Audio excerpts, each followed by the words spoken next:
Welcome to the Awaken Your Ego podcast, where we embark on a transformative journey towards unleashing your highest potential. I'm your host, Joanne, and I'm thrilled to guide you through discussions that delve into the realms of physical, mental, and spiritual wellness. Brenna here. Join us as we unravel the mysteries of wellness, offering insights and practical tips to enhance your overall health. From rejuvenating your body to nurturing your mind and spirit, our conversations will cover a holistic approach to well-being. I'm one of your hosts, Ariana. Discover alternative health strategies aimed at optimizing every aspect of your life. If you're ready to embark on this journey of self-discovery and well-being, tune in, open your mind, and let's awaken your ego together.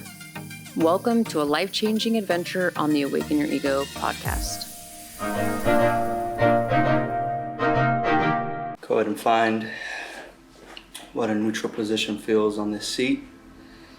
With your spine erect, chin retracted, shoulders back up into your ear, roll them back into your back pocket, tail tuck on the chair, and go ahead and start to do 5-second decompression breath in. 5 seconds in through the nose, hold, exhale through the mouth, hold, inhale, 3, 2, 1, hold, exhale, hold, inhale, hold, exhale, hold. 7-second breath in on this next phase. Inhale, hold,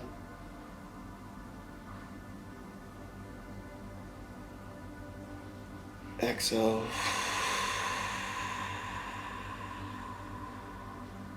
hold, inhale, hold,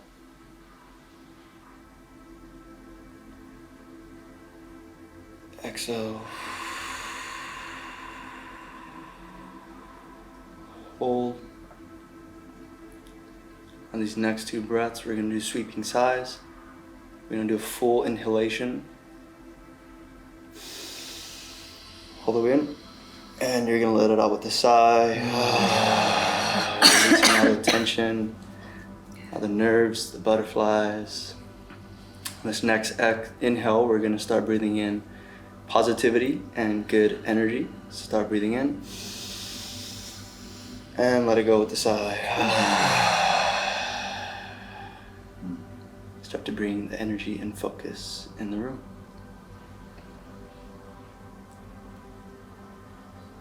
Thank you. That's awesome. Thank you. Cool. I feel good. Good. Next. Hi, everyone, and welcome to another episode of Awaken Your Ego podcast. We are super excited for our guests today. We have Dr. Alex and Ramon Vargas here.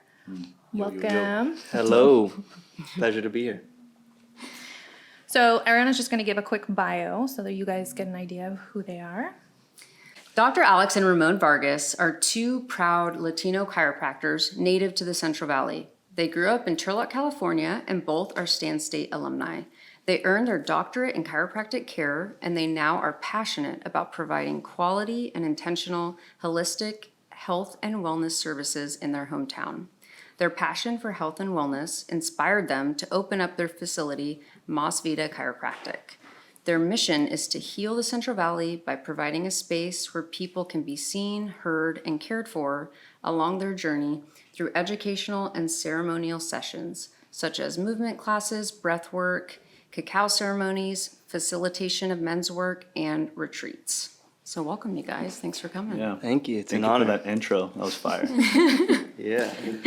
So for people that don't know, you are siblings, right? Yep. I think that's pretty awesome that 2 siblings are able to share the same career path, let alone work together and have the same intent and vision for building up the community. Can you tell us a little bit about what your childhood was like? Like, what was your dynamic or relationship growing up? Were you always been close? Yeah. Yeah. Yeah. You couldn't separate us even if you wanted to up to this moment. Since we were very, very young, the first memory that I had was me living with my brother in the same room. We were sleeping together. We were in bunk beds. Same dressed. We were literally like twins, but not twins. Yeah. We What's would the dress the same. year apart? 3 years apart. Oh, okay. Yeah, so there's not a huge generational gap. So everywhere we went, everywhere we go, my friends were his friends, and I think that's where his maturity came in so quick too. Was because like he was with a lot of people who were a lot older, and I was already with people who were older than me. So you can just see, like, and he connected so well with all my friends. So everywhere I went, every festival, event, school, track, meet, everything that I did, he was just there. So when it came to the moment of wanting to open up a business, I obviously told them like, hey, do you want to do this together? Yes or no? Because I wanted him to make his own decisions as we're making bigger and more impactful decisions for the future. When it came to entering chiropractic care, when it came to entering business together, all those are very big decisions. And we sat down and we're like, hey, you followed me all the way through. And we know that most of those decisions were your decisions. I just want to make sure it still is, you know? So he sat with that and he decided, yeah, like, let's do it. For me though, even though he would have said no, it would have felt weird to do this without him. But I still wanted him to do it with his own decision. So, and here That's we awesome. Yeah, and I respect that from my older brother because no matter what, when it came to a decision, he always made sure I had the decision myself to be able to understand, hey, is this something you really want to do? I would say he would give me the resources to be able to explore that area. So before I even made the decision, he would tell me, go check this out, go shadow this person, see if this is right for you, because it's really important to know your own purpose and your own why when doing these big, impactful moves, career path, business. Like, we got to be in the same agreement. And we, even knowing that we made this decision, there's going to be a lot of adversity. So I have to know my why and know my person to be able to get past that adversity and know my purpose. Yeah. Well, and how awful would it be if you felt like you influenced him to get into it and he just hates it a year later? It's like 100%, all that work and prep. Yeah. I feel like truly we all have to, it doesn't feed us to do something just because someone else expects it. Yep. That might be a driver for a while, but there's an expiration date on that. So I love that you even as an older brother, you were like, hey, you got to be sure on this. Like, let's make sure you are owning this decision. Yeah. You know? I mean, it's like I'm dating my brother. You know what I mean? Like, if we're going to business together and we're together, like, I'm dating you. Oh, But it's like we have to really know that it's like you are your own person. Just like when you're dating someone else, like, you are your own person, but Love we're that. coming together and we're building something, you know? Yeah. And that's super, super important. But before we did, we're like, okay, what sets you apart from me? Yeah. You know, we had to be very clear on that. And we were very clear on that. Alex knows that even though I have the ideas and where I want to take us, he takes it in so much more depth. You know, like, I have this idea to go here, but then somehow this just like shows me how much better things can be based on where I'm thinking it can go. So yeah, I had this idea of Mas Vida Chiropractic and wanting to heal our Latin community, but he take it to depth level, even more deeper. He was like, okay, well, why don't we go to like the fields and adjust people there? You know, we do this kind of like Robin Hood effect where it's like we are adjusting people at our hometown, and yeah, our prices are a little bit higher, and we're targeting a different market, but it's going to give us space to be able to serve people who we can't. Yeah. Serving We normally the can't underserved. kind of afford that care. I love You know, that. it's like, That's really fuck, cool. Purpose of Yes. like serving the underserved. And Yeah.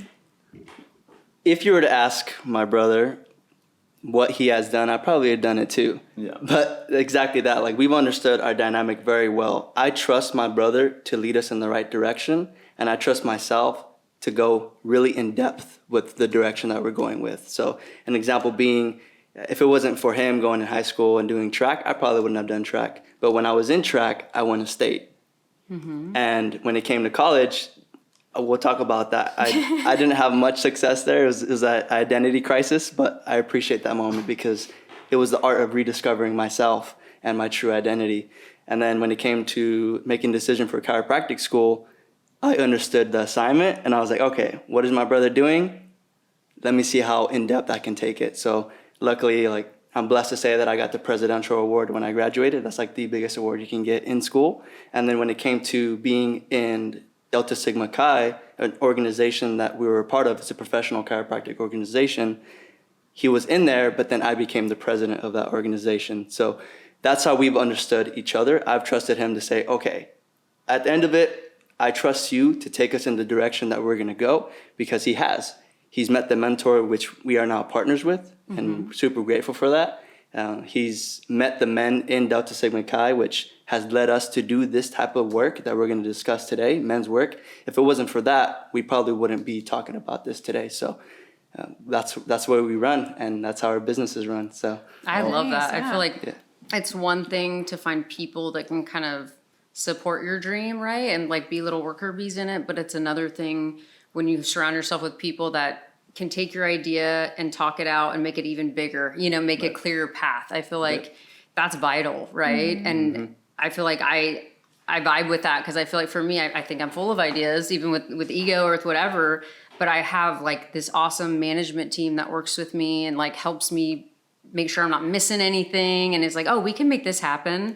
And I work with my sister too. So it just reminds me a lot of my dynamic, Brenna. Awesome. Yeah. She does the podcast with us and all the editing, and she does all our social media. Yep. But I feel like we've always kind of had that dynamic too. And we're 15 months apart. Yeah. So we're Oh, raised awesome. kind of, we're always like just connected. sisters. Yeah. So I love that that's your story too. Yeah, and something to point out is, it's a funny thing when we decided to make this big business move, that we have this picture as us as children literally wearing like the same thing. Or it was probably, I don't think we were wearing the same thing, but we were in our room in a bunk bed. I was standing on top of the bunk bed and he was just standing below it. And it just shows us that we were never inseparable. And then when it came to making this biggest decision of our life to be able to build a business, we're in the exact same place since when we started. We're now living, we shared a room when we started our business. And it's just crazy how the life just works and creates this cycle where we're living together with my brother when we did as a little child, and we're still twinning. We're wearing, so Legit, same if you shirts don't know, today, like yes. same shirts. The shirt even says, if you can't see it, Oh, it says Heel Central Valley. Central Valley. So it's our prototypes of the shirts. But I love that. yeah, it's just, I just didn't see it any other way with my older brother, and super grateful for that. That's awesome. So we understand that you have a background in track and field while you were at Stan State. What inspired you to shift from that into chiropractic care? Great question. Yeah. So I went through lots of trauma in college. I was dating someone at the time. We were dating for like 8 years. So I went through a lot of relationship trauma. Whether it was I inflicted it or she inflicted it, it doesn't matter. Like, we were both not in a great place. I went through some abortion processes. So as when you are a Catholic, or whether you're thinking if you are or not, it doesn't matter. At that moment, I was like, if this is true, I'm probably not going to go in a good place when I'm done. So I felt like I ain't worth nothing. But in that moment, I was doing something I was really passionate about, which was track and field. And I was chasing money something couldn't buy, which was a medal. You know, I was like, and I was surrounded by men who did go pro, you know, and I was there with them. And it's like, the dream wasn't so far. So the reason why Turlock has a special place in my heart was because it was a place which was in Stan State. It was a place where I was like, damn, I can be somebody, you know, and my coach gave me that, who I felt at the time was like my second mom. She believed in me so much. After every race, she would give me letters saying like, I believe in you, like you're ready. And I went from running like a decent time in high school to now running D1 times and getting #1 in the nation in CSU Stan. And to me, that was the switch where I was like, damn, like, we can do something. We can make an impact in the world somehow. At the time, I was just in my own bubble. All I cared about was girls, parties. Like, it didn't matter. I didn't care about the world. And in that moment, it was a switch where I was like, that's the moment where I was like, oh, dang, I can be somebody.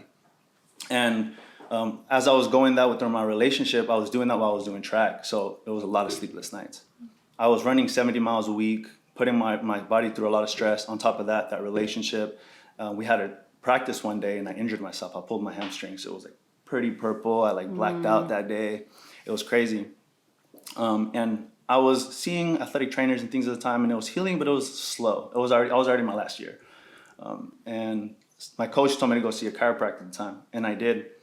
And at that moment, it wasn't that necessarily switched there, but what guided me more to that was the philosophy of chiropractic, like that the power that makes the body heals the body. Like when I started seeing that the chiropractor saw the body as a whole, and that everything was connected, and how it's just this tensegrity system, that everything gets affected no matter where the issue is. It was like, that makes sense to me. Mm-hmm. And I was getting better, but the chiropractor wasn't healing my hamstring. He was just adjusting my spine. At the time, to me, it was like voodoo. I was like, what the heck is going on here? You know, but then he was playing like the nervous system controls everything. Like you must go there first and then work on the other things. And I was like, oh, that makes sense. Mm-hmm. And so I couldn't compete anymore. So that felt like my dream got stripped away from me. I broke up with my ex at the time. And so everything was just like, oh, okay, I'm going to go to hell. Like I was just such in a dark place. But luckily somewhere, like I was like, I'm about to graduate. I need to make an adaptation. Mm-hmm. What am I going to do? Because the things that I was studying for, it was kinesiology, but I didn't really have an idea what I wanted to do. I was like, it's going to be track period, you know? And that's how I felt. There was no plan B. But then that happened. You know, things happen out of nowhere. You just don't know. And I was like, okay, well, the one thing in my life right now is like, I'm getting better with this chiropractor. I just want to dive more. And luckily my cousin's girlfriend's brother, which he was going to chiropractic school at the time, which is in Hayward. It's Life Chiropractic College West, which is one of the most, I think I want to say the top chiropractic school in the nation. Mm-hmm. And I went, and once I started finding out some more information about what chiropractic was, there was no turning back. Nice. There was no turning back. I just went in deep, and I kept raving about it. And he'll talk about his story where that came up, because I kept talking to him about chiropractic and the people that I'm meeting, and just like how I felt like I woke up. Chiropractic, I really felt like woke me up. And I kept telling him about it, and he was like, what is this? You know, and so he tipped his toes in a little bit. But that's how kind of, for me, my story was, and how I went into chiropractic and how I found my passion. Nice. Oh, that's awesome. As we mentioned before, I trust in his direction, and then I always investigate. So big thing was as well, like I said, what he's probably done, I've probably done. When it came to high school, and his coach had noticed me because I was running state. I was running pretty quick in high school, so she wanted to recruit me. And then a week before we were going to start college, which I'm super grateful that she made that decision because she's killing it, but she had called us saying that she got a D1 offer to BYU. So that was devastating, because it's like, man, since my sophomore year of high school, I've been wanting to get trained by you because I saw what you were doing with them. So I was like, this is what I want. What more than being close to home and getting trained by one of the top coaches in the nation? So that was devastating. But if that wouldn't have happened, we probably wouldn't be where we're at now. So things happen for a reason. So I did my first year of competing in college, collegiate level, understanding the high competitiveness of college and performing at a high level, but I wasn't prepared for that. I didn't have the right tools, resources, equipment, mental state, grit to be able to perform at that level. So my body just reacted in a very bad manner. Running 60, 70 miles a week, I ended up getting anemic. I didn't know how to take care of myself, had no awareness of the pillars of health, right? Because I was training hard, but I wasn't eating right. I wasn't sleeping right. I wasn't recuperating. Did not have the right mental state, the right people around me. So my sophomore year, well, my freshman year of competing in track and cross country, I got through it one way or another, but I was still partying, doing drugs, which I'm grateful that I shied away from that. I don't do weed. I don't do any of those type of drugs. We gave up alcohol as well, so we are alcohol free. Grateful to that. And during my sophomore year, I made a switch because the coach had told me that I don't want it.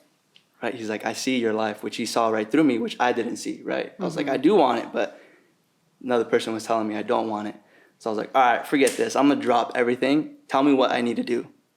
So I did, but I still wasn't getting anywhere because I had that sense of hope that track was gonna get me somewhere. I felt a purpose in that sport.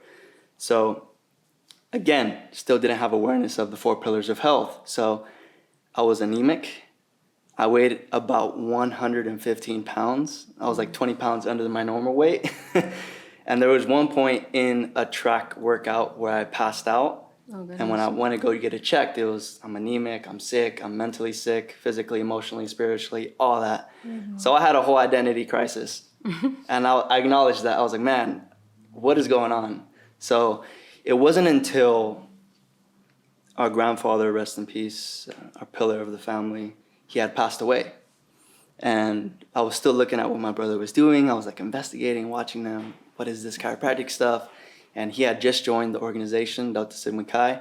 And these men are like suited up. If you were to see them, like everywhere they go when it comes to business, they're suited up. And they had this crest. We have a tie.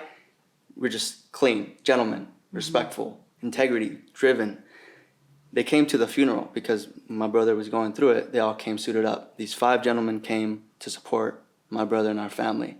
And something about them, meeting them, I was just blown away. I've never been surrounded by men that hold themselves to this level, and you can just feel it, right? It wasn't like just a mask, like Not a facade, but you're like the genuine. you can feel it. The way they approached me, the way they would talk to me, the way they would approach my family, the way they gave their respects. And I'm like, okay, first of all, you're telling me this chiropractic stuff, you're showing me what it is and how cool it is, but then you brought these men that you're now a part of, and they're just completely different. I've never seen anything like that. And one of the men in there, a shout out to Dr. Sharma, he's like, you're going to be a chiropractor. And I'm like, nah, at the time I was the same boat, like, I don't know, probably be a PT or something like that. And he's like, dude, shut up. You're going to be a chiropractor. Like, there's no way. I was like, all right, so what's up with this chiropractic stuff? And my brother had told me, people don't buy what you do, they buy why you do it. So if you really want to find out your why in this, go check out this Discovery weekend where it's like a recruitment weekend. And I was really driven by that weekend. They were talking about purpose, about your why, about service, about serving out of abundance. And it just felt so good. And the main thing that I got is, in order to get through this program, you have to have a purpose in this program. Because if you don't have a purpose in this program, it's going to get you through the adversities are going to stop you from pushing through the barricades and the challenges. So I was driving back home after a weekend, and I had passed these almond trees, these fields that reminded me of when I was working in the fields. Because I didn't need to work in the fields, but my parents had done all the work for us not to be able to go that route, right? They crossed the U.S., they crossed the border to come into the U.S. from Mexico to find a better life.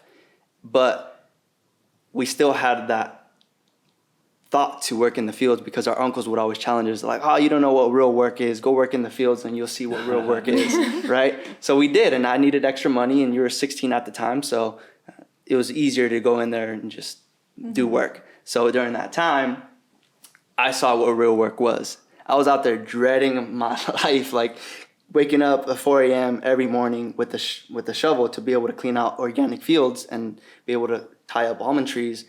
I was waking up dreading it with blisters in my hands, sore, tired, 6 days out of the week, making $10 an hour. Like, this was crazy. And I did it for 3 summers. And driving past that after an impactful weekend, I started busting out in tears. I was like, why am I emotional? And in that, I felt a calling to be able to do this profession, to serve my community, because they were making the best out of their lives with what they got. They were happy out there in the fields, dancing, hearing music, having a great time to be able to put food on their plate and support their family. And I realized what I was experiencing, the pain that I was experiencing, and I'm like, man, what if they had access to this? What if I put in all my effort and energy in understanding what this truly is, and one day go out here in the fields at 4 a.m. before they work and do this type of work, teach them ergonomics, teach them how to properly bend, how to use their body, so that way they can continue to do what they want to do for the rest of their lives, play with their kids, support their family, provide.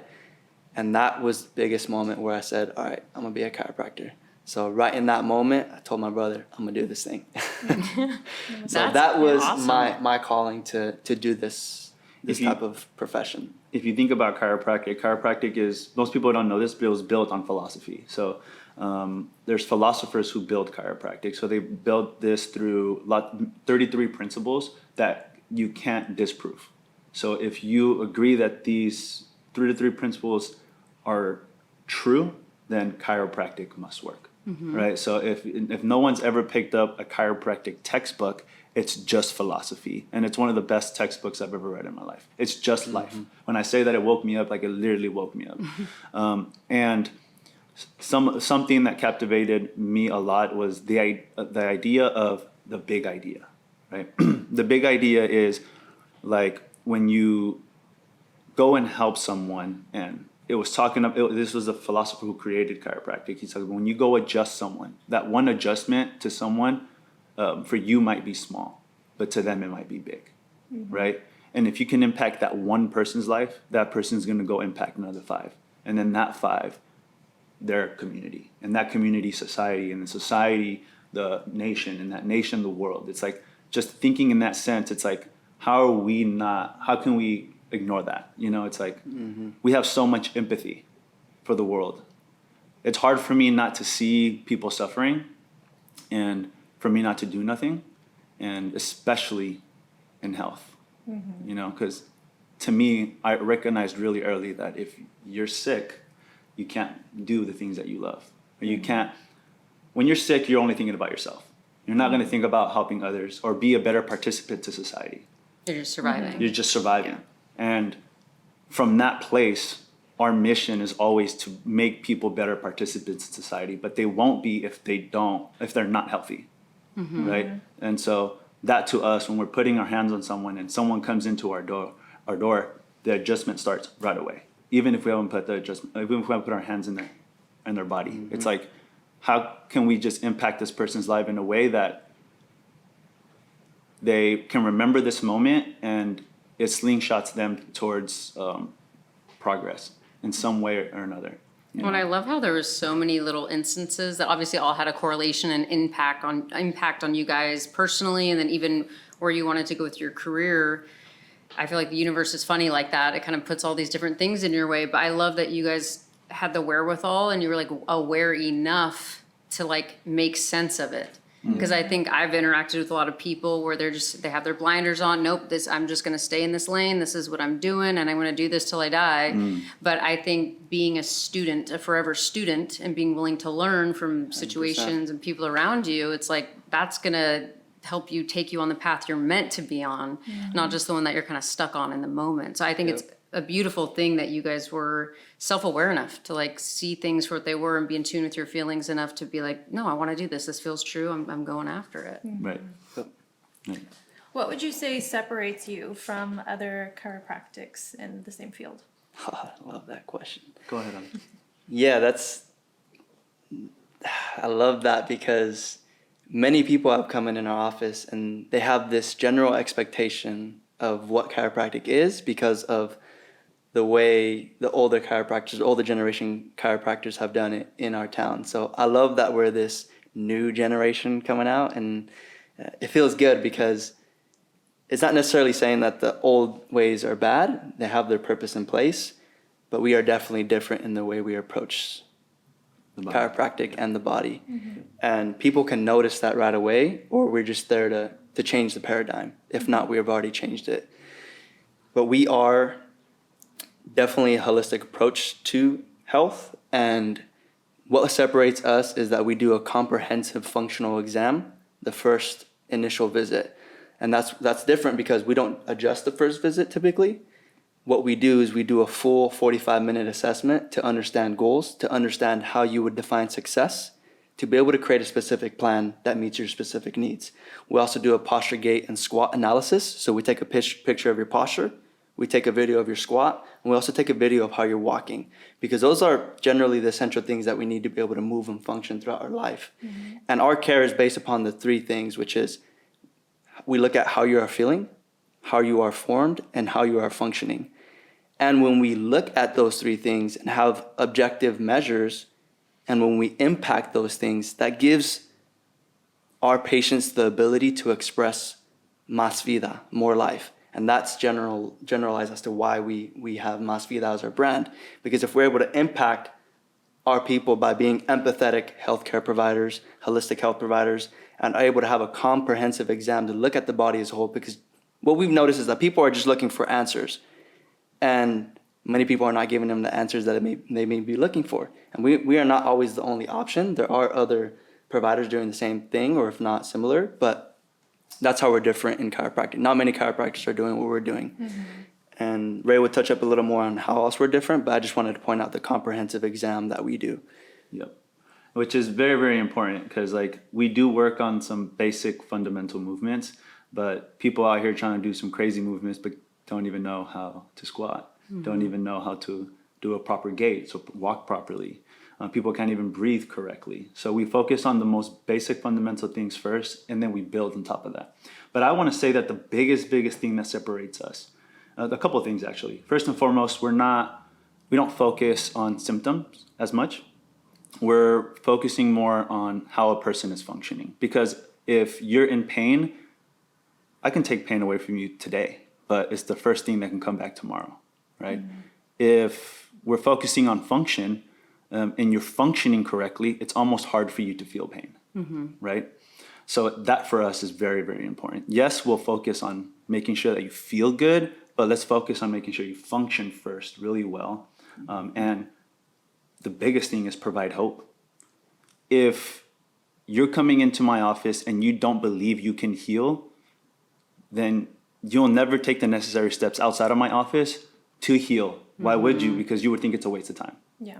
Does that make sense? Like setting yourself up for failure right out the gate. Setting yourself up for failure. And for us, it's like if we can provide that hope and you can believe you can heal, and our care is 6 months. No matter who it is or how bad they present, it's 6 months. And the reason why we work with people for 6 months is because people change every 6 months. And we're trying to build new habit. We're trying to break pattern. We're trying to add some stability, some strength, and provide hope, like we talk about. And all that takes time. It's not a simple fix. We're trying to create more of a permanent change. And on top of that, educate you so that when stuff comes up again, you know what you need to do, right? Because for us to sit here and say that we're going to take pain away from you forever, that's BS, because life happens, right? We need them to understand that shit's going to happen. We need you to be prepared and just be more resilient to stress, right? And so that's our main focus. And that's what we're focusing on the whole thing. And 6 months is a long time. So we always tell people, hey, like we're together for 6 months. Like you better get comfortable being uncomfortable, because we're going to get dirty, So it's fun. It's fun what we do. And we're working every day, even on the weekends. We're working. It's fun. Like tomorrow I have an event. We're going to do a breathwork and sound healing event. And we already filled it up in like the first 3-5 days. Nice. Quick. Awesome. And that's on the weekend. And would you say that's work? No, I don't think any of that is work, but it's weird because I was working in San Francisco, working 2 days, and I was tired. But then I'm over here working 7 days of the week and I'm ready to go again, so we love what we do. Yeah. We definitely felt like there was a need to have healthcare providers like us in the Central Valley, and we're grateful to be a part of that movement, as we have Heal Central Valley as part of our big movement and our mission. And when he was talking about pain, something that came up was pain is inevitable, but suffering is an option. Pain is going to be there. We're going to do things. We're going to work out. We're going to feel pain and soreness, but suffering is where you have the choice, right? And I love that. That's pain, what I like to see pain as this acronym, pay attention inside now. So it's just a signal to be able to bring awareness to our body to say, hey, there's something here that you need to pay attention to and we need to address. But as a society, we've shown away from that. We take over-the-counter pain meds to shut that message off. Or we do injections, or we do all these things, but actually address the root cause of this pain. So I like to say that we are different because we address the root cause. Where's the dysfunction? What do we notice? What life events have caused you to be in this specific moment? And how can we create a plan that will take 6 months, that will take time, but that's specific to what you need and what you have gone through. So we look. No one in our office has the same thing. Everyone's different. Everyone has their own path, and we address that. And we take time as well in our office, so that's what separates us as well. You're not in here 5 minutes in, 5 minutes out. Like 45 minutes is our first exam. Our second one is 30 minutes, where we talk about what we found, and then we talk about pricings and how we're going to move forward. And then every visit after that is around 15 minutes plus. So we really sit down with you and take our time. So with traditional medicine, right, traditional allopathic care, I truly feel like it has done society a disservice in some respects, where it's like, we don't want to fix something until it's broken. Yeah. And I feel like even at Ego, like our favorite patients are those that want to optimize. Like, no, I just want to feel better before things break down, and then I have to, focus on things. So I guess, how do you help change the mindset of a patient that's like, no, just my neck hurts, like fix my neck. And you're like, I can't just target that. There's other things linked to it. I guess, how do you Like that quick fix. convert their mind from just wanting you to focus on what hurts to, okay, hold on, let me give you a minute. Maybe there's something to what you're saying. I guess, like, how do you change that mindset, I guess, when they want that instant, like, no, just give me that pill or do this quick adjustment? I say education is one, and leading by example is going to be the biggest one. Like, show success stories. I think that's going to make the most biggest impact, because when you just tell someone what to do, that's going to be super, super hard, especially when everyone does want that Amazon Prime health care. It's like, I want to feel good tomorrow kind of vibe. And it's like, yeah, that's not how the body works. And you don't want it. You want it to take time. Mm-hmm. If you're healing, you want it to take time. If you're healing really quick, I promise you, it's probably not going to be great. It's not going to feel correctly. Be education, like how we're talking now. It's like just inspiring people to, again, provide hope. Yeah. Once they believe they can heal, they'll do whatever it takes. If you believe that you're going to get $1 million tomorrow, if X, Y, and Z, you do whatever it takes to get the $1 million. Yeah. Because you're going to get it.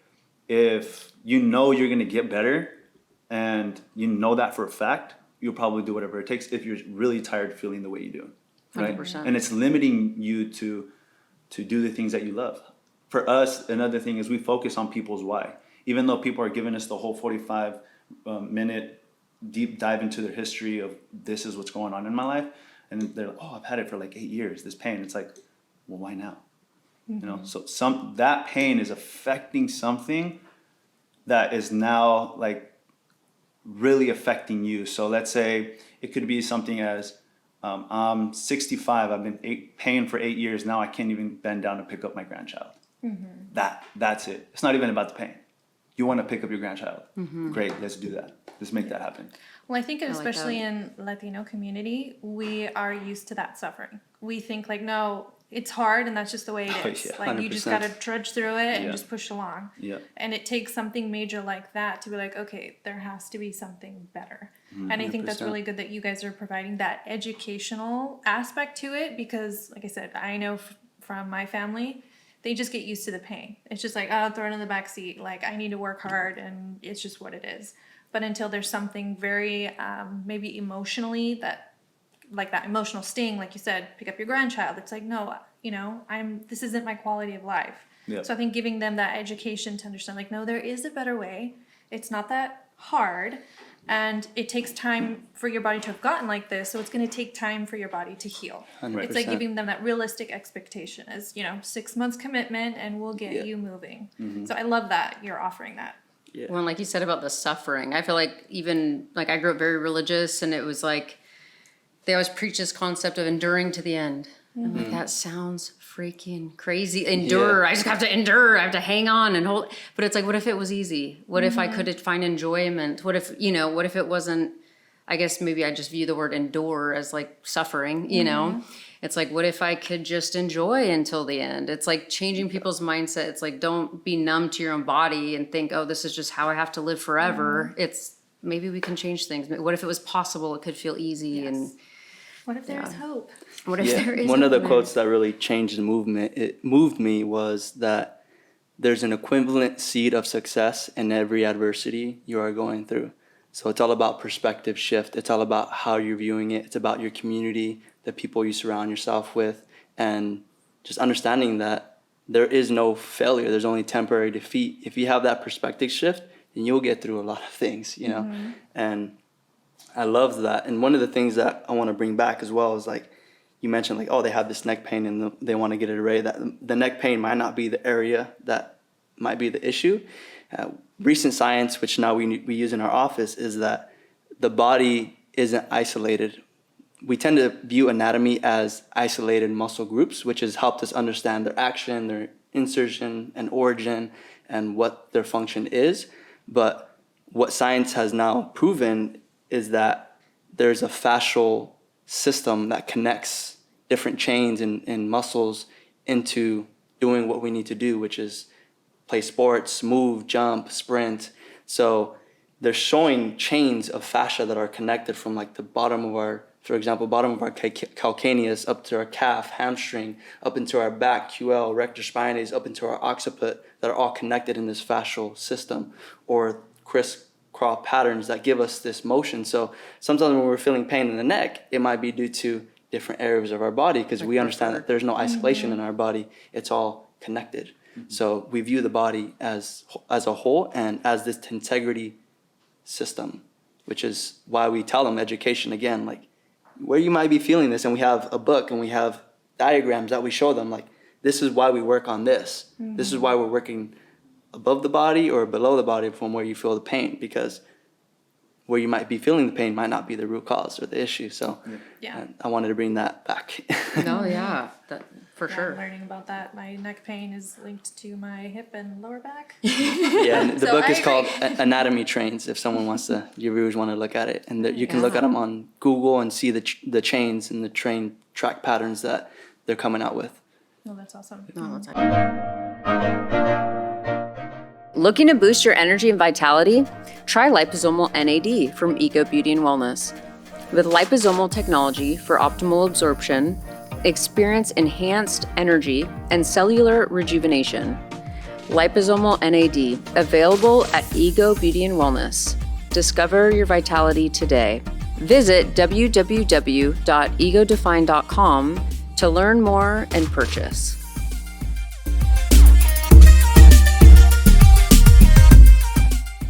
Are you ready for a brighter future? Do you want to turn your dreams into reality? It all starts with setting SMART goals that propel you towards success. Hi, I'm Joanne, a holistic health coach with Ego Beauty and Wellness, and I've created the ultimate goal-setting workbook, the key to unlocking your full potential. Picture this, you achieving your wildest aspirations. It all begins with setting clear, actionable goals. That's why I've crafted a unique guide that transforms your dreams into a roadmap for success. I help break down the journey into achievable milestones, ensuring that you stay focused and motivated. Imagine the person you'll become when you set and achieve your goals with the ultimate goal-setting workbook. It's not just about reaching the destination, it's about the journey of self-discovery and growth. Make this your year for breakthroughs. Start your journey with the ultimate goal-setting workbook, where dreams meet reality. Visit our website at www.egodefine.com or call us now to kickstart your success journey. Your goals are within reach, and Ego is here to help you grab them. Excellent. So we wanted to talk a little bit about what you're doing in the community. We know that you offer breathwork classes and things. So what was your first experience with breathwork, and how it inspired you to start offering that? Man. Shout out to Brendan Collinsbrad, Dr. BCB. And he's a brother of DSC as well. When I had moved out of our house in Atwater, or Winton, when I had moved out of my house to go to chiropractic school, I felt a lack of community because my brother was doing his thing. He was already busy, way ahead of the program, seeing patients. And I had moved out away from my fiance, away from my parents, and I'm super family orientated, so I felt super isolated. But isolation is sometimes necessary to understand your true self and what you actually, who you actually are. And I'm grateful because in that time, I was just asking people like, hey, what do you want to go for a run? Like, I just was seeking community because I felt isolated. I was away from my partner who I saw like every day, away from my family, away from the noise, right? The joy, the happiness of living in the house. And then luckily, he had reached out and said, hey, let's go out for a run. And so we went out for a run, and then after the run, he said we were going to do some breath work. And at the time, I was like, oh, okay, like I trust you, let's do this thing, right? And we did Wim Hof breathing technique. If you're unaware, like it's on YouTube. It's like you can learn that. That was the first technique that I learned, and it's where you breathe for 30 breaths, and then you hold for a minute and a half, breathe for 30 breaths, hold for 2 minutes, breathe for 30 breaths, hold for 3 minutes. And in that moment, I felt things come up that I've never felt before. I started tearing up. I started having an awareness that I never was aware of. I was like, why am I feeling this way? Why is this coming up? Why do I feel this way? Or it was just very interesting. And in that moment when I was expressing, he held space for me, and he was allowing me to express what I needed to express or understand where my emotions are stemming from. And one of the things we're going to talk about later on is like, it's not about men or the masculine energy being more emotional. It's about the masculine understanding and the man understanding where his emotions stem from. Mm-hmm. And that's the first seed that was planted to opening up my whole life of understanding where my emotions stem from, where my traumas stem from, or healing from the traumas. And ever since then, I just realized, like, man, this is freaking amazing. I started doing more breath work every day. This was like my everyday practice now. Started going into holotropic breathwork sessions, which we did when you guys went to. So actually, they were the first ones to come to our event in Turlock. So shout out to the team. Their cacao breathwork ceremony was awesome. And I'll hold that forever in my heart, that you guys were the first ones to come to our event. But yeah, that going to holotropic breathwork ceremonies and experiencing deeper depths of this work, I was starting to shed layers of this onion skin of understanding where my emotions stem from, understanding my shadow, which we'll talk about later, understanding why I was acting the way I was, understanding what I was running away from, and being surrounded by men that allowed me to do that work. So breathwork will forever hold a place in my heart to do and to teach and to provide ceremonies to be able to have the community come together, because healing happens in community. So I provided that ceremony and workshop with my brother to be able to give people this experience. Mm-hmm. Mm-hmm. I think it is unfortunate, but a fact, right? Where I feel like women naturally want to kind of figure their emotional side out.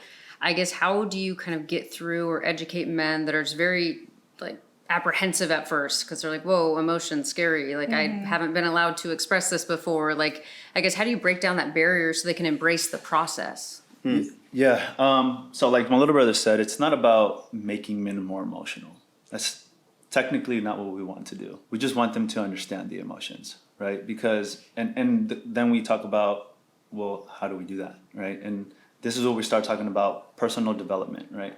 Most men, when you're talking about personal development, they might think about acquiring new things, a new car, more money, women, whatever the case may be, that the things they're interested in. But sometimes personal development is not about personal becoming, but personal unbecoming, right? Mm-hmm. So breaking down who you think you are down to your core. And you do that with quality questions and through challenge, and by who? By other men. This is like when we're talking about breath work and emotions and things like that, like it's all the same thing for me. When I experienced breath work, and we did it at retreats, this was like 60 men plus, like everyone in sync doing this breath work and letting things out that I myself never experienced before other men experienced all at once. Mm-hmm. That room was insane. It was the most powerful, freeing thing I've ever experienced. I've experienced breath work before, but there was barriers. I didn't allow myself to go all in. I was afraid to pass out. I was afraid to let my emotions out. But that first retreat I ever went to, I went all in. And it was freeing. Mm-hmm. And then we'll talk about why masculinity kind of craves freedom, right? But for now, going back to your thing, it's like, yeah, how we understand emotions is we have to go take a history lesson on why we are the way we are as men. Where did we learn what we like, what we hate, why we react the way we do, why we think the way we do? All these things, we have to understand, where did all these things stem from? For example, this is a silly example, but you're probably afraid of sharks, but you've never been with a shark. True. You're but based on your experiences, the John movies or whatever you see on the internet or news and blah, blah, blah. But then people who were born, let's say in Hawaii or things like that, are swimming with sharks all the time, right? So it's like just like your perspective and your life experience. But this is the thing, is like some men are afraid to tap into their anger sometimes. Why? Because the way their dad tapped into anger or their mom tapped into anger, it was always violent, aggressive. But I think anger is one of the most beautiful emotions you can ever experience. First, there is no such thing as a bad emotion. You can have a bad reaction to an emotion, right? But I think anger is the most potent, powerful emotion you can have. Because with that, you can create so much, right? You can use that energy and do something good with it. That takes skill, that takes time. We're working on it, you know what I mean? Like, it's hard when you're in that state, and I get it. But if a man can control more of his emotions, and control does not mean suppress. It just means like, okay, where is this coming from? Why am I feeling the way I'm feeling? And then act accordingly. Does that make sense? 100%. Does that answer your question? Yeah. Yeah. No, that's great. Yeah. And I think, the more people look at emotions as signals and not like an action, like, oh, I have to act right now. And it's like, no, wait, why do I feel, even if it's happiness, like, why do I feel joy right now? What part of this experience makes me feel fulfilled and happy? Okay, cool. Now I know it's because I'm close with someone and I like that give and take. Okay, now how do I create more of that in my life? So whether it's positive 100%. or negative, it's like, as long as we use it as a signal and then take action after that. And I like how you're saying anger's not bad. It can either be very motivating and be like, okay, this something is triggering me. I feel very passionate about this. Why? 100%. And then take that action. But I think taking that pause is huge. Yep. And a lot of people don't want to pause. They're just like, I need you to feel how I feel right now. So I'm just going to make you feel it. And it's like, that is not the way to get someone to vibe with you or have empathy. It makes people want to run the other way, you know? Reaction versus response. Yes. Right. Are you reactive? Reactive is more out of control versus response. You understand you are in control. And now you can act accordingly. Right. Yeah, we did attend one of your cacao ceremonies, and we did the breath work. And I think it was something that you had said, Alex. You said that there was no such thing as toxic masculine. There was only toxic males. Yeah. So how would you define a toxic, I guess it was toxic masculinity. There's only toxic men. So how do you define a toxic male versus a masculine male? Yeah, before we even start talking about masculinity, we want to first break down that we are in no way superior. We are also doing the work. We also, too, are healing. We in no way are trying to make excuses for why men act the way they act, or Advocate for men's rights. advocate for men's rights. But we are just masculine dominant men that have learned and surrounded ourselves with powerful masculine dominant men in obtaining or joining retreats, attending retreats, and learning from masculine dominant men. And just to say, like, there is a masculine and a feminine energy in all of us, but you just have to understand which is your dominant trait. And we are masculine dominant men, so that's why we are talking about this. So just wanted to get that out there before we start talking about men's work and get into it. So yeah, one of the biggest shifts when I went to a retreat was that there is no toxic masculinity. True masculinity in its essence is not toxic, but there are toxic men. But toxic men doesn't mean that masculinity is toxic. So that was a big shift in me. So now it's understanding what is masculinity before we even talking about masculine male versus toxic male. And masculinity is freedom from constraint. That is the desire for masculinity, the freedom from constraint. And that's why you see masculinity in its essence crave sports like football, getting past constraint from this barricade to be able to score a goal. That's why you see men's desire for like orgasms, right? Tension build up to then be free from constraint. That's why you see us loving challenge and Or career get driven, past and like from more, like wanting challenge to, and create and build and be purpose driven. That's why the masculine is the way it is. And that's what we need to talk about first, masculinity, before we start talking about toxic male versus masculine male. You want to talk a little bit about? Yeah, so thank you for making that clarity, because that's very, very important. Masculine men, I can list the whole thing, is like strong, protective, purpose-driven, a self-led man, craving competition, is respectful, is in need of admiration, wants respect. I can just list the whole things of what a masculine person is, but a person who isn't masculine is the opposite. We just talked about someone who is very reactive, someone who doesn't know why he acts the way he does, or certain Feels things. out of control. Doesn't even. trust himself, doesn't trust others, is manipulative, can't trust anybody.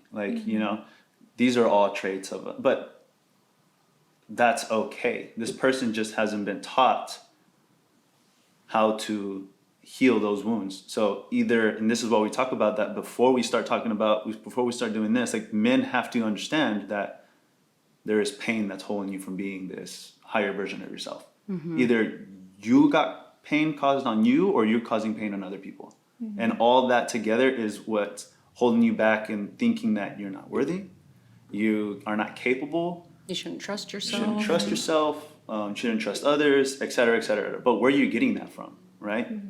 It's from your past experiences. Someone inflicted that on you, or you're inflicting that on someone else, whatever the case may be. Once you understand that, then you can go into that personal development, start breaking down who you think you are, and blah, blah, blah, and asking deeper questions.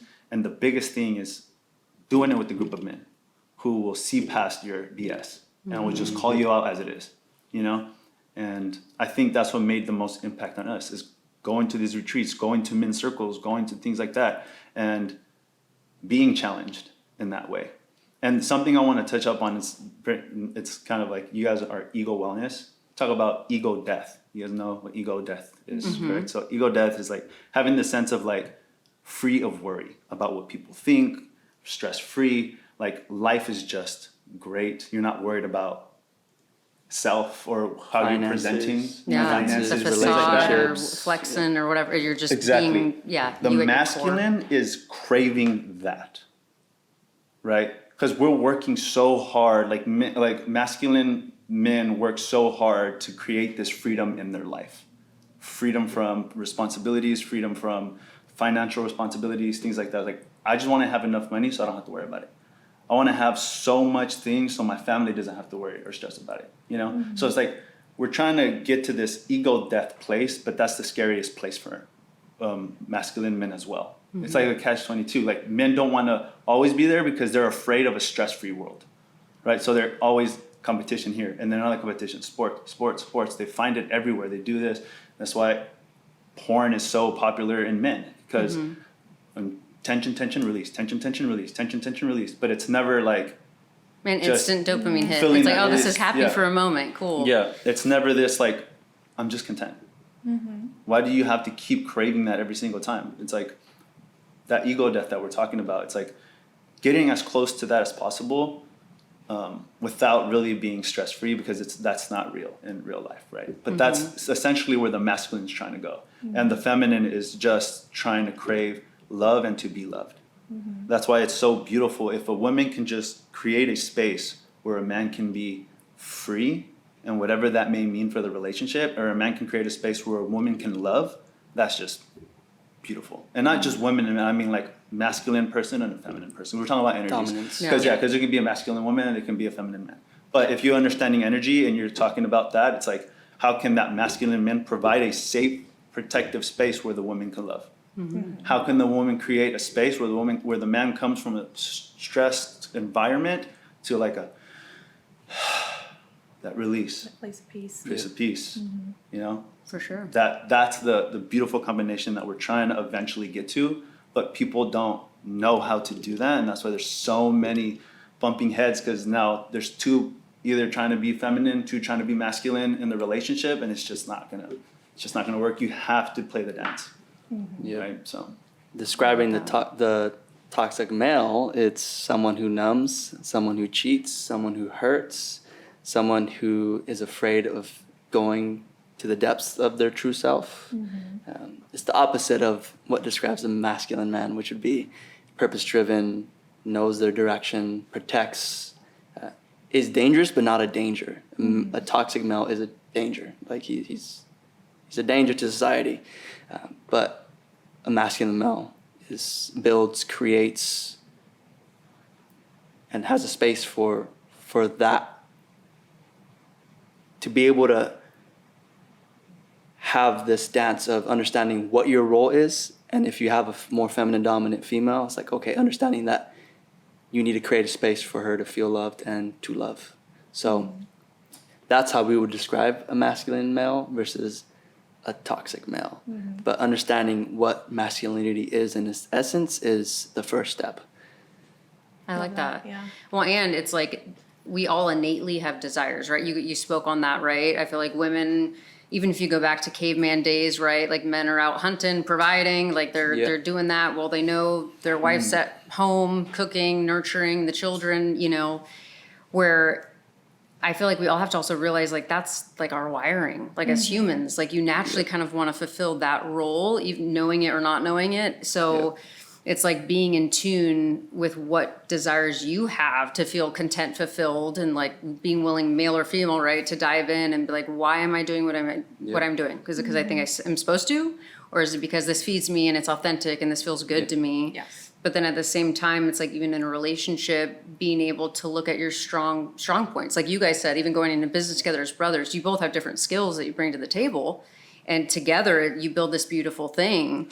And I feel like even in a relationship, the toxic male to me is one that's super concerned with that facade, domineering. They want everyone to see that power. It's instead of being allowing it to flow freely. They don't trust it's going to naturally happen. It's like, I'm going to force this, you know, whatever that may be for them. But it's a different feeling, right? Like I like how you explain that very simply, but very well. I feel like toxic male can also be the one that's just oblivious or doesn't want to see it. It's just kind of like in that comfort zone where it's just like, oh, you know, my wife will do it, or, you know, kind of like that person that just checks in when they want to, checks out when it's convenient, you know, in the sense is maybe not so controlling, but maybe doesn't want to have any control at all. Doesn't want to do any effort, doesn't want to, you know, in the sense is lean to his leaving edge. it on the female to kind of run the show. Like that's girl stuff. Like that's what you do. Exactly. And I'm comfortable here and this is where I am. And if you want to talk to me, I don't want to hear it.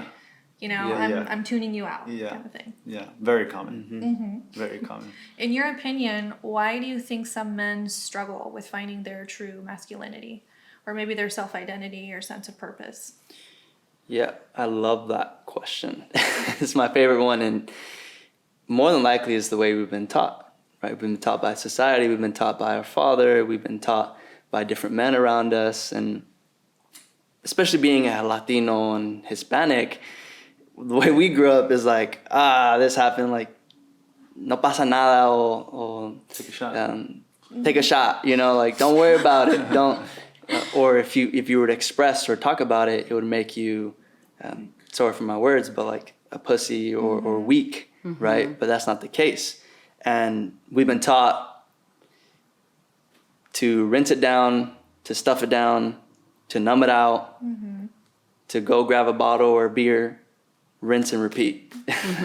That is the norm and what society says a man needs to do to get through what he's getting through, or go to a bar with your friends, and that's the complete opposite of what should happen. Being surrounded by good quality men, they will start to allow you to integrate what you're dealing with. They will create a space for you to be seen and heard, and also challenge you, question you to be better and to grow, and provide spaces for you, like going to retreats, or, for example, for me, Just creating a space, holding space, doing ceremonies to allow ourselves to heal and do it in a good way, rather than numbing it out or creating numbing habits. Yeah, I like that, because it's like deny, just pretend like it's not there. And I think male or female, we all like we've talked about this before on the podcast, how we are an operating system, right? And it's like there's things you can do to optimize that operating system, but nonetheless we have default wiring in there. Whether it's like you're saying the examples you saw within your family or with other men or women kind of like showing you how you should be, or this is what people do. It's like we all need to dive in deep and analyze what's my default wiring and how do I actually want to live? Like, can I rewrite the script? Are there new rules for me that I want to break away from what I was taught? And I think that's an important process to be able to rewire and take that control back. Like, I don't have to be reactionary or act in the way I'm supposed to. Let me be very intentional and really like dive in. And it's like, no, I like this vibes with me. I'm going to keep taking that piece with me in the future, because not all of it is bad. Yeah. But it's like realizing there is some defaults there, and everyone thinks they live normal, right? We can't all be normal. Like we all have such different things going on. So why not have a unique kind of secret sauce with how we are self-aware, dive in? Like we all have different ways of self-soothing too, which We have empathy for a lot of people in the world when it comes to understanding the masculine and feminine, because society has made it really confusing for a lot of people. Mm-hmm. Nowadays, a man can go without being masculine his whole life. We don't need a man. We don't need masculine. Our society is set up so we don't have to go and fight tigers. Mm-hmm. You know what I mean? Or to go hunt for food. yeah. Maybe build buildings and things like that, or go work in sewers. But it's like very, like, those are just like little examples. But we're in a society where we're teaching men to really tap into their emotions, become very feminine in a sense, not teaching them to be more into their masculine role and teaching them how to do that, but how to be more in the feminine as well. So men are sometimes not needing other women for that, like, love or attention as well, because they're doing it themselves. This is what's created this lone wolf paradigm. This is why men are always like, I can do this by myself. Like, I can do anything by myself. I don't need nobody. I'm a one-man army. Mm-hmm. Yeah, we're trying to destroy that lone wolf paradigm. It's like, you don't need to. Like, we can create a group of men who can grow together and solve whatever issue that you're going through together, like it is, you know? So it's that, like, it's very confusing for a lot of people right now. Mm-hmm. That's why we want to create a space where we can just give you other avenues to see, like, well, here's how masculinity can really help in your life and the people around you. Here's how femininity can really help you and the people around you, if you're using them correctly, right? I like that. And it's like, why does it have to be a pendulum, right? Why do we have to swing one way or the other? Yep. It's like you guys acknowledged in the beginning, we all have masculine, feminine energy. So like, let's own that we all have both, you know? It's like, let's figure out that instead of, There can be a balance, too. people call me too masculine, so I'm going to swing all the way over here and be the exact opposite. It's like, no, embrace who you are authentically, you know? Right. There has I to be like that. a dominance, right? There has to be a dominance, because we have to understand that in order to have unity in this, there has to be a yin and a yang. So we are masculine dominant men, so that's why we talk about this type of work. And one of the things, like, when we talk about why men struggle with their sense of masculinity, is because most men are not truly connected with their hearts or mind, or they're afraid of the pain that they're seeing or dealing with. And the reality is that most men who do not truly question their pain or take a deep dive into their pain are enslaved by it, or numb it out, or forget about it, then they become enslaved by it. So men's work starts with pain. And that's one of the first rules that we talk about. It's understanding where your pain is rooted from, understanding that you are a man who has been abused or has abused. You're a man who has gone through lots of pain or has caused lots of pain. And that's where the true start of it begins. Acknowledging and then understanding what are the necessary steps I need to take to then heal and grow and be more masculine in my presence and essence and support, provide, all those good things. What advice would you give to someone who's struggling with finding that comfort in understanding their emotions? Definitely understanding that men's work begins with pain, and also knowing that, acknowledging that you have been in pain, have caused lots of pain, then taking the necessary steps by surrounding yourself with men that also acknowledge that, men that will support you and challenge you in an intentional and positive way, men that will call you out on your BS, and be surrounded by or attend different events or retreats. So seeking community for sure. That is the first step. And then most importantly is asking the right questions as well. So one of the things that we talk about and what we've learned throughout time is our shadow, understanding our shadow. And our shadow is where we tend to carry all the baggage, all our pain, all our suffering, all our traumas. And shadow work is really powerful. And shadow work is acknowledging that what your shadow is storing can be many different things, which is fear, shame, pain, your purpose, your potential, your traumas, all these things might be stored in your shadow. And what really struck to me is that your potential and your purpose can also be stored in your shadow if you're not a purpose-driven man. So that's where your urge to build and create and provide might be stored. And doing shadow work is asking the right questions. So it's asking, like, what am I hiding, right? It's asking what I don't like to. Let me reframe it back. So if you have a notebook or a journal back home, I highly suggest, if you're a masculine dominant man or masculinity is more of your essence, to ask yourself these questions to begin talking about your shadow or looking at your shadow. It's what I don't like others to know about my past is, what I least want people to know about me is, my anger is, I don't like to talk about my fill in the blank. My father said being a man is, what I've been avoiding in my life and relationship is. And asking some of these basic questions can really start to create this movement or plant the seeds as to doing shadow work. What are you storing in your shadow? What are you avoiding? Mm-hmm. Why are you acting the way you're acting? And then you can start to create the necessary steps and actions to do the work. So those are the main things I would give advice to for someone that wants to understand where their emotions are stemming from or why they're acting the way they're acting. Mm-hmm. Well, and I think it's also realizing, like, ignorance really isn't bliss, right? Yeah. Just if I don't dive in, I can't know what's there, so I'll be fine. It's like, nah, it's stored. It's gonna come back up. It's gonna show its ugly face eventually. Yep. And so I'm the type that I'm like, let's get ahead of the curve here. Let me dive in and find out everything about me so that no one can try to tell me who I am because I already know who I am. And it's like, I've talked to people a lot about this piece that are kind of hesitant to dive into that self-evaluating and diving into their emotional, spiritual self. I'm like, what are you so scared of finding? Yep. Yeah. What could you find out about yourself that's going to rock your world so much that you're not going to be able to keep doing what you're already doing? Because it's all things that are already there. They're all things that have already happened. So what are we actually scared of seeing? 100%. Or are we just being lazy and I don't want to put in the extra effort and journal and think, and is that it? You know, like, let's be honest with ourselves first of all. Yeah. But I think a lot of people are just, they have that idea of, like, if I don't see it, I don't have to address it. It's Yeah. like, no, your body's going to show you, either be physically enslaved. or within your relationships, is going to pop back up. You're going to be enslaved by your pain. And as I we talked love about that earlier. verbiage. I think that's a great If way you to don't look acknowledge at it, you're going to be enslaved by it.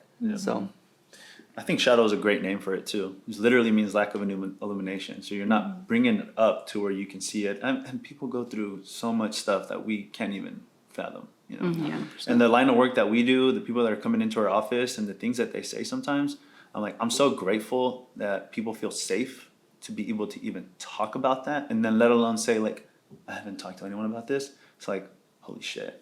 it's what you've been Like, storing. hell yes. Like, we created a space where people can do that. But it's like, at the same time, it's like, whoa. Like, that's a lot. Like, I can't even imagine being in the position they are. And I sometimes understand why they don't bring it up. Yeah. But I also understand why they're in pain. Mm-hmm. Physically, mentally, spiritually, because you're doing that, right? You're hiding it, you know? All that together is stopping you from even wanting to be happy with the career you have, because the things you went through makes you feel like you're not worthy enough to have that, right?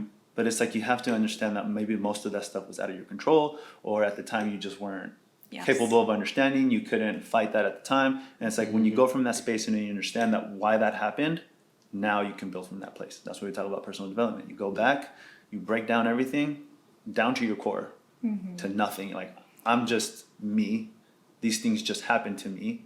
From that place, how can I create a new me? Yeah. And then build from there. Well, speaking from personal experience, because I've tapped into doing my own shadow work, doing that, I realized I had like a black and white mentality where I thought, oh, it's dark, it's my dark side, it's bad. Yep. Right? But it's just like you said, it's just the absence of light. But you have the ability to create light in those dark places. 100%. So in the sense, it was like if I can just befriend my dark side, I can create a light there. I'm not judging it. It's just a way of for me to understand that part of me and to kind of mesh them together. Because ultimately, it's those dark times, those dark moments, kind of molded me into who I am today. So in the sense is I can't like shy away from it. Instead, I'm just going to embrace my life experiences, accept what was, and move forward with, growth. I love that. My favorite thing is turning pain to purpose, right? Yep. Understanding what you're carrying in that lack of illumination side of you, where you're storing all the baggage, and finding purpose in the pain. Yep. And most men weren't taught how to deal with their pain or how to heal from it or how to turn it into deeper purpose or meaning. So I love that acronym of turning pain into purpose. Yep. So we also want to name a couple books. I don't know if the camera can really see us. We're going to introduce 2 books that we hope that most masculine men can pick up. And I think you guys should. It's Men's Work by Connor Beaton. It's a practical guide to face your darkness and self-sabotage and find freedom. The other one is The Way of the Superior Man by David Data? Yeah. But 2 of the most impactful books that I've ever read in my life. It has some workshops you guys can do, some activities and things like that, some very impactful questions. I promise that this is going to change your life, Yeah. as So it did for me. The advice we excellent. give for sure is asking some questions, understanding where men's work begins, and then having some books to be able to understand. The Way of the Superior Man is written for a more masculine dominant male. So just giving that out there, that this is written for a more masculine dominant male or a masculine dominant person, because he also acknowledges that a woman might also be more masculine dominant. So book written for that, and to be able to find the harmony in what we are and what we crave and what we desire and why we desire what we desire and what a feminine person would want and how you should be. You get what a feminine person, what your feminine person might want and why they might be acting the way they're acting based upon how you're acting. And then Men's Work, of course, is giving you workbooks, asking you questions, talking about shadow work, talking about the impact your father has had in your life, and then also taking a deep dive as to what the work is and how it begins. So really great books to start thinking about men's work. Nice. Love that. That's great that you guys brought some suggested resources. I think. Yes, for sure. Men take notes. So to kind of dive into something a little personal, is there anything that you currently struggle with now? That maybe any challenges you're trying to overcome? Man, last year I came over so many. Right now, currently, I'm tired. I'm so tired. There's been a lot of work, and the thing is that I know I'm tired, but I'm moving as if I'm not, and that's kind of scary. I'm not gonna lie. I don't know if there's ever gonna be a point where I do hit burnout or not, but we've done so much work before to know when that does creep up, but it hasn't yet. But I am tired, and it's a lot. We've just been putting so much energy into our business, and a lot of good things are happening on the back end of our business, not just within the healing aspect of it, but in our business, it's hitting home for a lot of people. The reason why we said Mas Vida is to hit a lot of the Latin community, and a big percentage of our patients is Latin community, and they're doing whatever it takes to be with us. They just need someone to understand, and we knew we were going to kill it in that way. But the biggest struggle is figuring that out, because we're working every day of the week, every single time. And luckily now we're going to hire someone, and that's going to take a lot of foot off the gas, and we can't wait for that.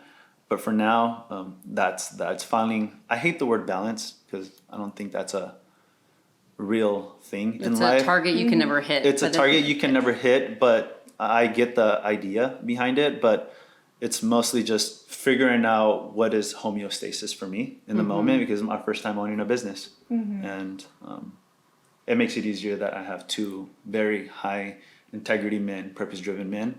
So it gives me good hope for where we're heading, but still it's like the work still's there, you know? So finding that homeostasis, I guess, is what I would say. Yeah, the biggest thing is leaving your 9 to 5 to be an entrepreneur. You're going to be more than 9 to 5. You're going to be 24/7. 100%. So yeah, that's the biggest challenge that we're currently facing. It's like understanding, you know, now that I'm owning a business with my brother, it's understanding boundaries. Like, where are you my brother and where are you my partner in this business? And also understanding relationship balance and family balance and personal balance, because I was so used to having everything fine-tuned, morning routine, evening routine, like it was to the T. But leaving the Bay Area and having 3 months so far that since we opened our doors, man, just a lot of sacrifice. It's like, damn, this really needs to get done, but also like I need to sleep, I need to go to the gym, like, oh my goodness, I need to make sure I have time for myself, for my relationship, for my brother, and like there's just a lot. So giving ourselves grace for sure, and forgiveness as well. But also, we cannot wait to now have access to be able to hire someone to delegate. Because I want to be the doctor, but we're also learning how to be operations, marketing, social media, You're creating like your whole equation. everything. Yeah. So we're just excited that has opened, and we're grateful for our videographer. She's working towards getting our social media load off. Front desk is going to take off a lot of our load, and having a 3-way partnership has been super helpful as well, because we're able to get a lot more done in a more efficient time. So that's the hardest challenge right now, understanding our balance. But that's why the work that we did prior to this was done, right? So you can have that resilience and adaptability. You build towards that so that when things come up like this, you have that adaptability and resilience to come back to, For sure. and refocus and create a new system. No, I think that's great. And like you said, it's a never-ending thing, trying to figure out what the proper balance, if you will, is. Yeah. We know and understand that if we keep saying yes to our business, yes, we're going to do this, yes, we're going to do this, we're saying no to something else. And our partners have been complaining about us quite a bit, about us being so into our business and not focused into them, you know? And so it's like that's the challenge, is how do we continue pouring energy into everything that's important to us while not taking too much away from anywhere else. Yeah. Right. So. And I think I am a masculine female, if you will, and I know that, and I have this drive, and I love that about myself. But it's realizing, like, I found myself at a point just giving grace to everyone else around me and not allowing me to not be okay. I didn't want to even, like you said, I'm just as efficient as normal. It's just a drag, but so what? I can fight through it. I can keep going. And it's realizing, like, wait a minute. If an employee comes up to me and is like, oh, I have a headache, I really don't feel good, I want to throw up, I'm like, go home. Like, no question about it. Like, take care of it. But with myself, I was like finally thinking about it. I'm like, anytime I'm feeling off, it's like, get up, go to work. You got shit to do, keep going. It was like, I wasn't giving myself any grace at all or any room to not be okay.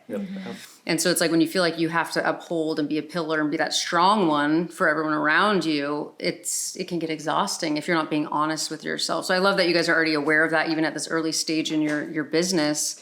I feel like I'm still trying to figure that out and learn and I'm still trying to figure out that mix, and because then you throw kids and husband, all of it in there, and it's like, gosh, grace sure is powerful.